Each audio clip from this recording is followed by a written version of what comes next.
Hey, c'est Ricardo. Aujourd'hui, on se retrouve pour une autre vidéo, les gars. Et aujourd'hui, on se retrouve pour un débrief. Pour le premier débrief de la saison, d'ailleurs. Entre Porto et Lille, victoire 2-0 de Porto. Voilà, je fais le débrief 2 jours après. Je m'en bats les couilles, hein, vous savez. Moi, je suis quelqu'un qui m'en bat les couilles. Mais cette fois, j'ai une excuse. Ah oui, les gars, écoutez mon excuse quand même. Je suis le meilleur, hein. Mon excuse. Oui, voilà, je suis le meilleur en excuse, comme je viens de le dire. Et bizarre, je trouve que mon nez il a un peu grandi là quand même, hein. Non mais bien sûr, non en vrai sérieusement, j'ai une excuse. Mais d'abord je vais vous dire un truc. J'allais dire Aïs Emmanuel. Pourquoi j'allais dire ça? Parce que j'ai l'habitude en fait. Je sais pas si vous connaissez Emmanuel Faz. En même temps. Tiens, pour le premier. Tiens, attends. Tiens, pour le premier débrief de la saison, tu vas faire un petit coucou. Alors toi voilà, Lucé Prince, et pour ceux qui débarquent maintenant, vous allez le voir très très souvent dans mes débriefs, hein. D'ailleurs, il faut voir ta tête de plus près, hein, pour voir que t'es beau, t'es beau, t'es beau, t'es beau. Lui, c'est un supporter de Chelsea, italien, bien évidemment. Italien. Pour ça, il est roux. Voilà. Donc, du coup, je voulais... Oh, il est tellement mignon. Je voulais dire... voilà, parce que Manuel, tu vois, Manuel phase 2, tu vois, bon, maintenant Manuel phase 3 parce que malheureusement il se fait d'urban. Alors, sur TikTok, hein, pour ceux qui ont TikTok, pour ceux qui regardent mes vidéos, pour ceux qui ont les deux, je pense que oui. Parce que tout le monde a TikTok maintenant. Moi d'ailleurs, oui. Bah, logique, j'ai TikTok comme tout le monde, hein, voilà. Eh bah, les gars, je vous conseille de dire tous un hashtag, tous avec Manuel. Tous avec Manuel. Et vous insultez TikTok. Vous insultez la, et eux là, faut qu'ils arrêtent de ban Manuel à chaque fois. Il faut qu'ils arrêtent. Parce que Manuel, c'est le sang. Manuel, c'est le Portugal. Il représente le Portugal un peu. Il représente beaucoup de communautés portugaises en France, hein. Parce que j'ai un pote, tu vois, portugais là. Ah, il connaît Manuel, hein. Ah, il le connaît, hein. Eh, même un pote qui est pas portugais, il connaît Manuel. T'as vu ça? Bon, c'est lui qui me l'a fait découvrir en plus. Alors, merci Stéphane. Voilà. Il m'a fait découvrir Manuel. Voilà, même s'il va pas regarder cette vidéo, hein, je sais très bien, mais je le dis quand même, hein. Je le dis quand même. Bon, du coup, voilà. On va faire le débrief rapidement. Voilà, victoire 2-0, but de Bruno Costa et de Fernando Andrade. Voilà. Donc deux joueurs qui reviennent de près de la saison dernière. Voilà, tout simplement.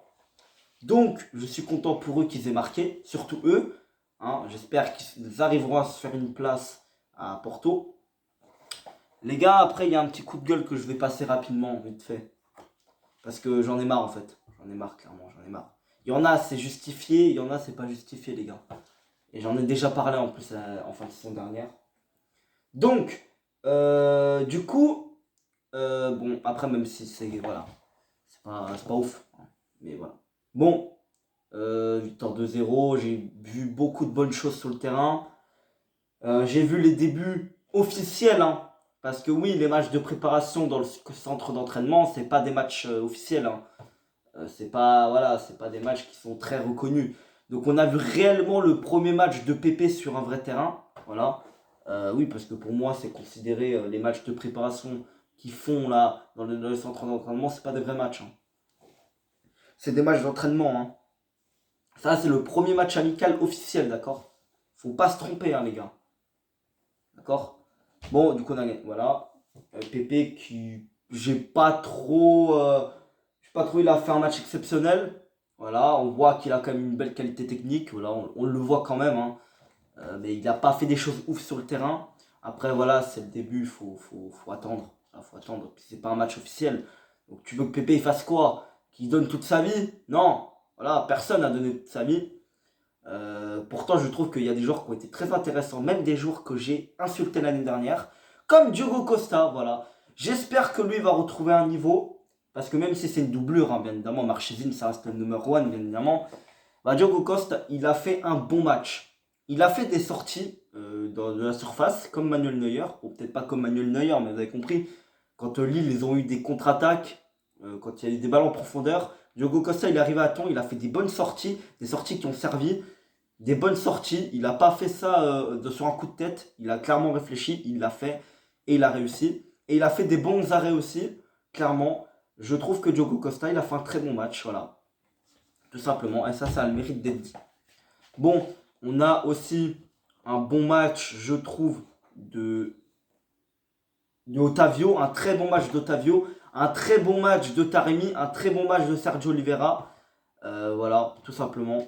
Des matchs de ceux de la saison dernière, voilà, tout simplement. De très très bons matchs d'ailleurs. Bon, après on a Djogolek le catastrophique qui est rentré. Bon, lui il a rien fait comme d'avant, voilà. Bon, il a rien fait, au moins cette fois, il a ni fait des choses bien, mais il a non plus pas fait des. Il s'est pas fait remarquer, voilà. Au moins c'est mieux, tu vois. Il vaut mieux ne pas se faire remarquer que de faire de la merde, tu vois. Au moins il s'est pas fait remarquer, voilà. Au moins c'est déjà ça. Voilà. Bon, maintenant je vais vous parler d'un truc. Je vais parler de Zaidou, les gars. Alors Zaidou, il n'a pas joué le match face à Lille, mais il joue les matchs d'entraînement. Et il y en a eu un aujourd'hui, je ne sais plus contre qui, où Porto comment dire, a marqué beaucoup de buts, hein. Voilà, on va pas se mentir que Porto a marqué énormément. Il y a eu un but de Taremi, il y a eu des buts de Romario Barro. Je ne sais plus tous les buteurs précisément, j'ai juste vu vite fait. Mais il y a un truc qui m'a fait titiller, c'est le doublé de Zaidou. Et oui, et il a déjà mis un but contre je sais plus qui là, Academica ou Academica je crois, dans un match d'entraînement bien avant, il y a 2 semaines genre. Ça fait titiller que Zaidou a mis plus de buts, hein. Il a mis pas mal de buts déjà. Alors, pourquoi je dis ça? Parce que Zaidou, la saison dernière, a été beaucoup critiqué, notamment la fin de saison, parce qu'il a fait quelques mauvais matchs. Mais les gars, Zaidou, il se fait allumer sur Insta. Je vois, alors, moi vous savez, hein, je parle pas portugais dans mes débriefs. Je parle pas portugais couramment, mais je comprends le portugais, les gars. Ne soyez pas, voilà, mettez pas des commentaires, je veux pas comprendre. Non, je comprends très bien ce que vous dites, hein. Je parle peut-être pas portugais couramment, mais ma mère, elle me parle portugais tout le temps. Je comprends. Peut-être je réponds en français, mais moi je comprends ce qu'elle dit. Donc je comprends ce que les autres disent aussi. Donc voilà, vous n'allez pas m'avoir à ce sujet-là, vous n'allez pas m'avoir. Je comprends très mal le portugais, vous savez très bien ce que vous dites sur Zaidou et Manafa. Manafa, je comprends. Manafa, il n'est pas exceptionnel, il est même éclaté, on va pas se mentir. Le seul très bon match qu'il a fait, c'est contre la Juventus. Voilà, il a muselé Ronaldo, palmarès de Manafa magnifique. Mais sinon, il n'est pas ouf, hein. Voilà, mais Zaidou, il est très bon. Il a été très bon la saison dernière. Globalement, mais en fin de saison, oui, je suis d'accord, il n'a pas été très bon. Mais avant, hein, avant la fin de saison, avant la Juventus, ouais, plutôt avant Chelsea en fait, même j'ai l'impression, il était très bon en fait. Et je le trouvais déjà assez bon. Pourtant, j'avais quand même des doutes sur lui. Il se prend un rouge déjà dans le premier match, je crois. Il se prend un rouge contre le Sporting quand il arrive.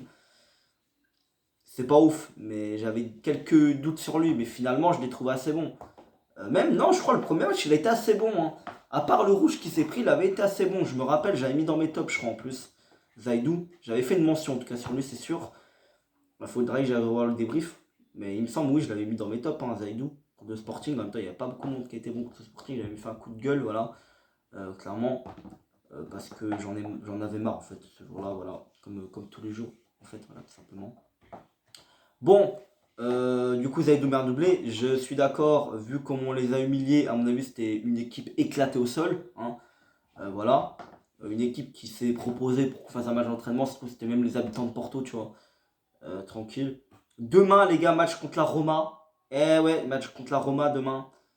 Bon, à mon avis, on n'a pas joué dans notre centre d'entraînement à nous parce qu'on est en déplacement.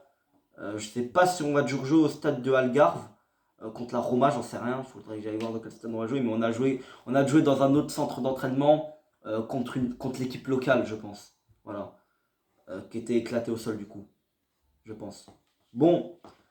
Du coup, voilà. Je voulais dire quoi? On joue contre la Roma demain. Ouais, demain. Donc le débrief sera dans 2 jours. Normalement dans 2 jours. Contre la Roma. Bon, même si c'est qu'un match amical, vu nos récents résultats contre la Roma, on est plus en ballottage favorable parce que on s'en rappelle tous. Il y a 2 ans, on les a éliminés en huitième de finale de Ligue des Champions. Voilà, 3-1 face à la Roma, alors qu'on avait perdu 2 en match aller, avec un penalty d'Alex Telles. Même s'il est mitigé quand même, hein, le penalty, on va pas se mentir qu'il n'était pas indiscutable. Voilà. Mais voilà, Alex Telles qui avait marqué ce penalty, puis qui nous avait qualifié.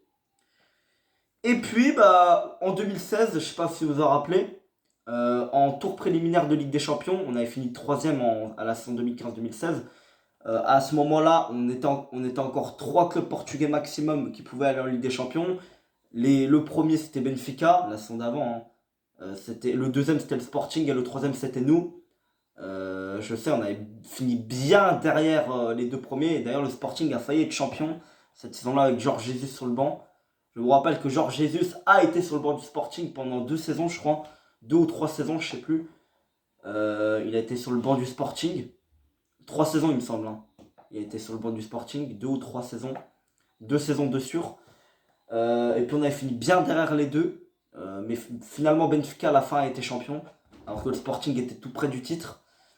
Bon, on a joué d'abord. Je crois qu'on a joué contre une équipe éclatée en troisième tour.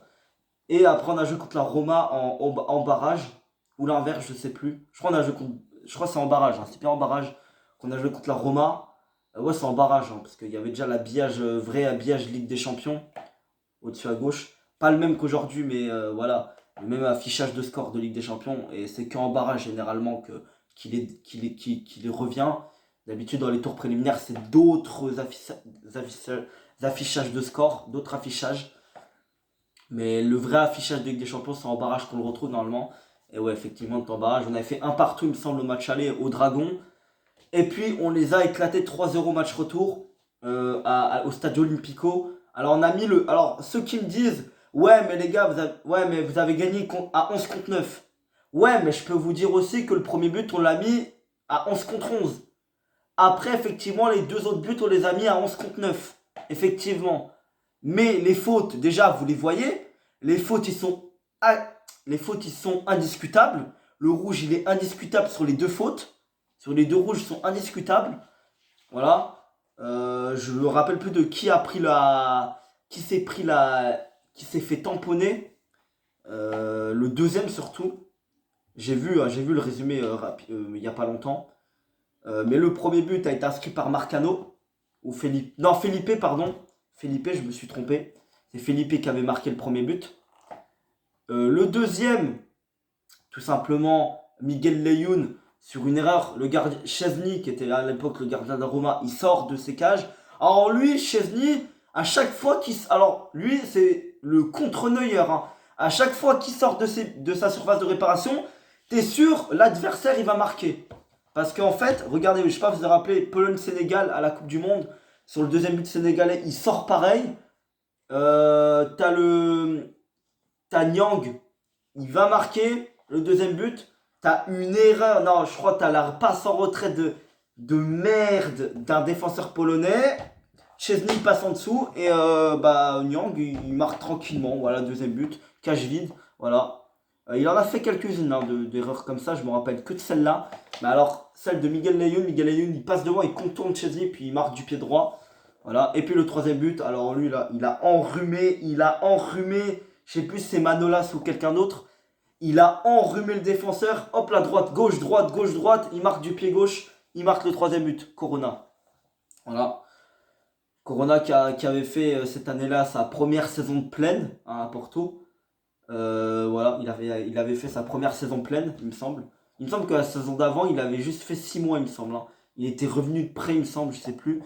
Je sais plus s'il a fait une saison pleine ou il est revenu en hiver, je sais plus. Mais en tout cas, la première saison de surtitulaire. Parce qu'il n'était pas titulaire la première saison. Il s'est révélé la première saison. Et ensuite, la deuxième saison, il était titulaire. Voilà. Avec Porto. D'ailleurs, il met un but magnifique contre Leicester City 5-0. Vous vous rappelez, sur un centre d'Alex Telles. Oh, boum, le but du gauche. Voilà, en pleine lucarne. Il s'est fait enculer Schmeichel. Mais d'une force, oui, t'es déjà Leicester City, Schmeichel. Voilà. Bon, les gars, C'était un débrief, mais je suis parti dans des délires comme d'hab, hein. Je pars toujours dans des délires. Bon les gars, je vous dis salut.